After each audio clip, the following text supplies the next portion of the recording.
palit ang turon diri sa SM Lanang. Let's go. Walang taas-taas dyan ni diring linya ba? Sige lang, okay ra na. Tamay na ito yung anak na dyan na. Paabot. Ano daw ka na langka ube? Isa o ka na langka? Mula ning turon sa SM ba? Mga klaseng datingan. Sa isa ra. Take out lang. Gwapo ilahang presentation, gwapo yung ilahang rapper, o gwapo pod ko. Ay palaga.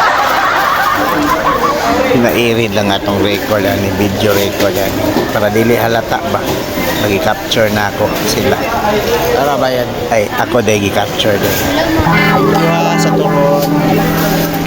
Diara guys. Diara bay. Turon. Okay. Duha akong gipalit kay turon man turon. Oh, ha? Kabalo naman mo. Di man di malalis lami jud siya. Okay, comment down below daw ba kung kinsan nakakaon na ning turon sa SM. Okay, alright. Pataki.